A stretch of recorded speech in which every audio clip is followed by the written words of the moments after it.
Open.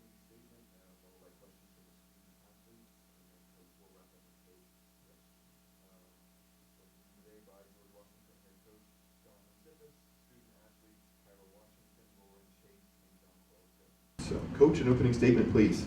Internal mind. We're very excited to play in the NCAA tournament. It's been our goal all year. It's been our goal since last March when we played in the NCAA tournament and did not play our best basketball against Gonzaga, is to put ourselves to be back in this position. And it was a very different journey for us this year than last year. We were able to, I think, grow as a team. We had 3 different injuries throughout the year that I think in the end all helped us to be a better team. And we talked about since last July when our team was all together for the first time that it would be a different journey. And we've accomplished some great things, opportunity to be now the back-to-back regular season Atlantic 10 champions, to be the back-to-back Atlantic 10 tournament champions, and now in a position here where we're in the NCAA tournament. And I couldn't be more proud of our group. They've really had to grow with the loss of Hannah Shively early, who's one of our starters for 4 games, for the loss of Brianna Cummings, who missed 2 games in the middle of the conference season, is one of our starters as well. And then Jonquel Jones, who is was the reigning A10 Player of the Year, Defensive Player of the Year, that was lost for 10 games during the regular season. There was an unbelievable job by all 3 women sitting next to me, especially Lauren Chase and Kyra Washington in Jonquel's absence, to take their games to another level, as well as Kelly Prangy and Hannah Shively and Brianna Cummings and really our whole team. And I think that part of things, we've waited for this opportunity, and I think having the experience of last year of playing in Corvallis and playing the NCAA tournament, we're excited and know this is an opportunity that not every team gets. And it's an opportunity that we want to make sure we take full advantage of and try to do our best to play our best basketball here in the next 4 days. Thank you, Coach. Questions for the student athletes? David Cloninger with the state. Jonquel, how's it feel to be back in South Carolina? And can you just talk about originally signing with Clemson and then your decision to transfer? Excuse me. Well, it feels good to be back into the area just because I'm at the NCAA tournament, and our team is excited to be here. Like Coach said, it's been a long time coming.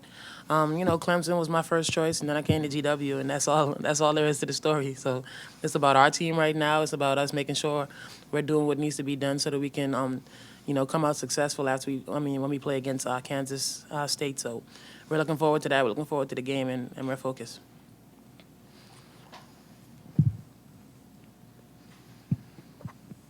Pete Iacobelli, Associated Press. Lauren, what do you think you guys learned from last year's NCAA experience that'll help you this year? I think last year it was kind of a sense of, we made it. It's been a while since anybody at GW has made the NCAA tournament. It was the first time for everyone on the team. So I think it was kind of like that mindset, like, oh, we're actually here. And I think this year we have more maturity, definitely that. And I think that we have a mindset of we want to do damage in the tournament this year. We're a very experienced team, and have a very much focused mindset, more focused than I think we were last year. And we're just ready to play out there, especially tomorrow.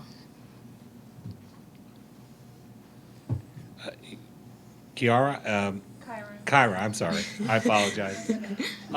What did this team learn through all the injuries that Coach was talking about? A lot of teams might have folded under that kind of pressure, but it doesn't seem like you guys did at all. Right. We basically just learned to come together, keep each other positive, stay strong, and to play at a much higher level without Jonquel and Hannah and Bree. We had to really play smarter, communicate more, and just play GW basketball to a T.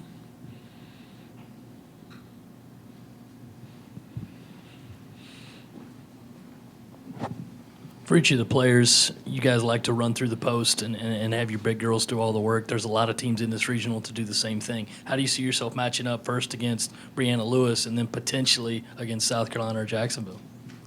Well, our only thoughts right now is Kansas State. They're a great team. They play the zone. We like to get it in the post, but our posts don't do all the work. Our team is very balanced. We have a lot of people that just bring a lot of different stuff to the table. So we're looking forward to the matchup. We understand that, they switched their defenses up a lot, excuse me. They switched their defenses up a lot, so we just have to be prepared to attack in different ways and make sure everybody's ready to play when we step out there. Any more questions for the student athletes? In the back? For either of the players, you're coming into a building this weekend that leads the NCAA women's basketball in attendance. What excites you about playing in front of big crowds this weekend here in Columbia? We're excited, man. Any basketball player that is playing in front of a big crowd has a chance to, showcase their skills and showcase a lot of the hard work that they've put in from before the season started in terms of the off season and working and ultimately making it here. So, you're able to represent your university, your family, and your team and the coaching staff. So it's an exciting time and we're ready. Any more questions for the student athletes? Thank you, ladies. Thank you.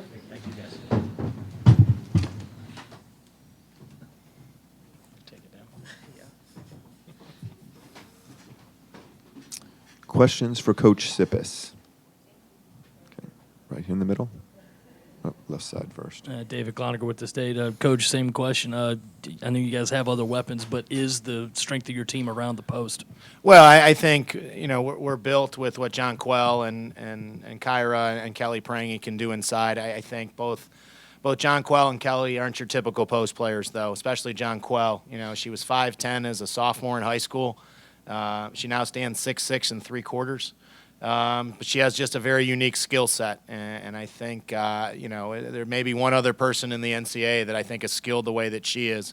She can play on the perimeter, she can shoot threes, she's going to bring it off the glass and lead our break, but she can also score in the high and the low post. And and Kyra is a two-time first-team All Atlantic 10 performer, Rookie of the Year in the Atlantic 10. And Kelly, for really a beginning part of our season, was our leading scorer. So we definitely are a team that goes through our post. I think the great part of watching our team grow is seeing the advancement of Lauren Chase's game, as well as Hannah Scheibler and Brianna Cummings. In the A10 championship game, Brianna Cummings and Hannah Scheibler are our two leading scorers. And I think that part of knowing Coach Mitty, and he's going to throw a lot of different things at us from a zone defense, from a junk defense standpoint. I think you get to this point and the coaching is so good in the NCAA tournament, they're going to take away what you do well. I think one of the things, we're in the top 30 in the country in assists, so it's an unselfish team. But we do go through our post. It is our strength. This year we were right there to defend our rebounding margin title in the NCAA that we won last year. With John Quell out for 10 games, it went down a little bit. We're fourth in the country in rebounding margin. So obviously, I think you see the post help us with that. But Hannah Scheibler and Bree Cummings are also really good rebounders. And I think a big part is knowing people are going to take certain things away. John Quell is the center of every team's scouting report. I think Kyra's done an unbelievable job. She now has that experience of being the center of people's scouting report when John Quell was out for 10 games. So, I do, as John Quell said, and it's an unselfish group, they don't like that moniker of that we are only a post team, but we do go through our post players. There's no question. If they can force a double team and things like that we'll be able to work out of that action. But, we're a team that prides ourselves on our ability on the defensive end and to be able to control the backboards. And I think that part, helps us get out in our transition game, which, again, our post can really run. And, again, trying to put as much pressure as we can on that. And Lauren Chase, there's no question. She's the undoubted leader of this team. John Quell gets a lot of the attention. Kyra gets a lot of the attention. But, Lauren Chase is the one that made sure when we talked about our goals wouldn't change when John Quell got hurt, that we maintain that focus and that ability every day in practice and as we got ready for every game. Brian Hansberg, the Feather, much in the same that he just asked the student athletes. When you found out you're coming to Columbia, did it excite you to know you're coming to an area that cared so much about women's college basketball? Well, I think, one of the great things that I got to experience for 9 years were the crowds at Notre Dame. And I think that part of, playing in the NCAA tournament and understanding you're in a building most likely you've never played in before and everything like that, I think that part of our experience from last year, Corvallis or Oregon State had really good crowds. And again, I think we've talked a lot about with the team of there aren't any firsts this time. There isn't a first press conference like this. There isn't a first open practice. That part of just the preparations that happened right after the selection show. It's been great to see the excitement for women's basketball here in Columbia, South Carolina. And as somebody to try to think, more than our team or our conference, it was great to see the sellout for the UConn game. And I think that part of, I was fortunate enough, I think, Coach McGraw is great at seeing the whole for women's basketball. And obviously what Dawn has been able to do here is just a great model for everybody. And we're excited to be a part of that and see the excitement for women's basketball continuing to grow and obviously now be a direct part of it. Question in the center. Pete Iacobelli, Associated Press. Jonathan, did you wonder, with as good as you've been in the A-10 the last couple of years, did you wonder when the brackets came out that your little pod included a number one seed? Did you think perhaps you might get a little bit better draw and a chance to move on? Well, I've had the opportunity the last 2 falls to go to the NCAA mock selection exercise in Indianapolis, and I think the first time I went, we hadn't been to the NCAA tournament yet, and I think I knew things from that side, from hosting at Notre Dame and understanding that part of things. And the thing that really I think was amazing to me is how difficult a process it is for the committee. And there's so many variables, things they look at. I think I had a little different mindset after last year when I went, just because we were in the discussion last year of possibly being one of the hosts. We were in that group of 20 that was released. We did all the preparations to get ready to host. We moved a gymnastics meet off our campus last year for a gymnastics conference championship meet, which obviously had a price tag to it. And then did not get the opportunity to host. So, going into the selection show, I was in the mindset of hopefully we wouldn't be sent west as far, because last year we were the team that traveled the second most amount in the country and still played on the opening game. So we were on a flight less than 24 hours after the selection show.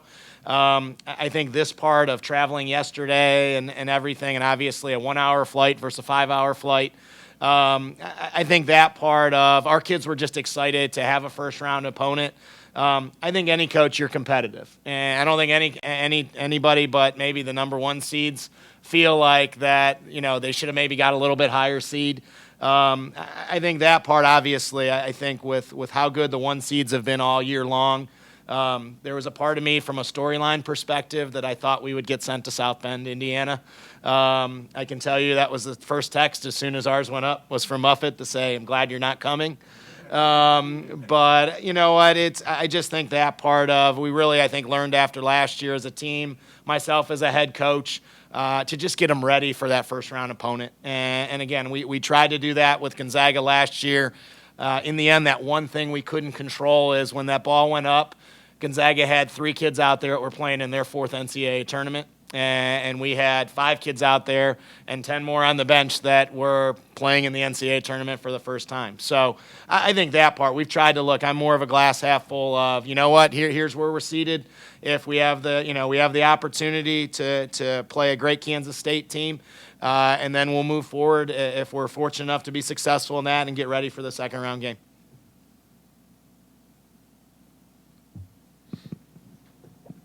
One last thing, Jonathan, that you'd mentioned no firsts. There are no more firsts for your team. Now, could you see then that maybe they were a little just happy to be there and excited to be there? And can you see a vast difference now in preparation for tomorrow's game? Yeah, it's interesting because last year we had not been to the A-10 championship game. And, we were able to, we were down at halftime, we came back, we beat Dayton for the 3rd time. And I thought maybe that could move us past that part of you don't have to have that experience level. I think with the as much as we didn't talk about hosting, I think there was a disappointment in our kids. They're 18 to 22 years old. They had an opportunity, which they thought possibly to play in front of our fans, their families. Everybody was set to come to Washington. And then we get sent to Oregon, and we have 1 set of parents that can make that trip because of the quick turnaround and everything. And I think that's the part that this group has already gotten. Our record isn't 29-3, but this group's had to go through a lot more. And I think the experience of the NCAA tournament, I think seeing Gonzaga, not only beat us, but then win against Oregon State and have Tennessee on the ropes in the Sweet 16, and then also to see what Dayton was able to do last year and get to the Elite Eight. I think those things have fueled our team for this year. And really, I think some other teams that wouldn't have been mature would have said, poor us, when Jonquel went down. There go our goals. And they've just figured a way out. And I think that's the thing, you can see. I think there was a difference this morning at breakfast. There was a difference on the trip of, there wasn't a send-off on purpose. They were like, we've done this. Let's get on the plane. Let's get to Columbia, South Carolina. Let's enjoy it. Okay, but I don't think you have that part of we've made the NCAA tournament.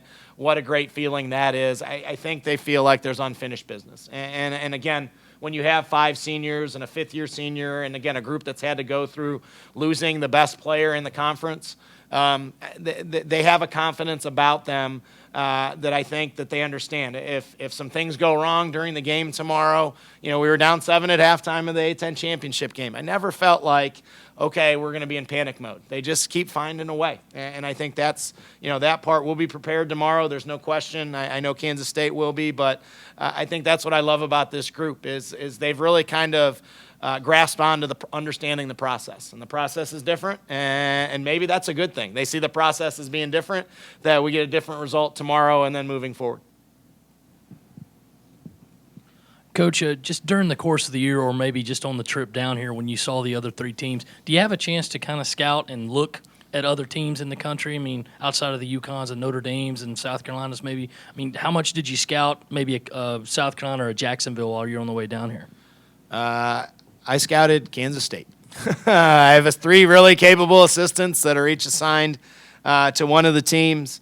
I think that part, I think you have discussions if there's similarities among the 3 teams that obviously when you play on Friday and then again on Sunday, if you get that opportunity, is there a way to kind of, cross-pollinate a little bit on some similarities? I think that part so you can get more work done during the week. I think the great part is, we're on spring break this week, and so we've had the opportunity to really do some extra film work on it with ourselves and everything like that. But I think it's one of those things. It's, knowing throughout the year, what Coach Mitty's been able to do, know what kind of, Coach Staley's been able to do, responding back after losing that heartbreaker in the Final Four last year. And, the connection we have with Jacksonville is Jonquel's, Bahamian national team coach is Coach McPhee. And her dad was the one that kind of got Jonquel started with basketball. So, basketball is a small world, especially women's basketball. And I think you watch and, it's interesting in Jacksonville's case, we played Florida Gulf Coast. So obviously them upsetting Florida Gulf Coast, we knew Gulf Coast very well.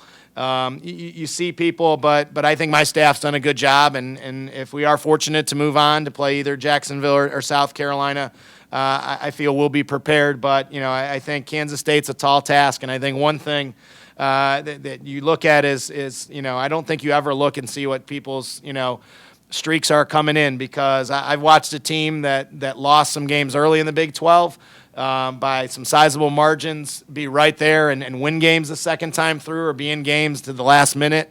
And that's a tribute to Coach Mitty and his staff and how his kids have improved. So we're excited for the challenge. And I think getting our kids introduced to Kansas State the last couple of days, to have some people that are Jonquel and Kyra's size, and that they like that challenge of things. So, but it is. I think you know certain teams better, whether it's connections.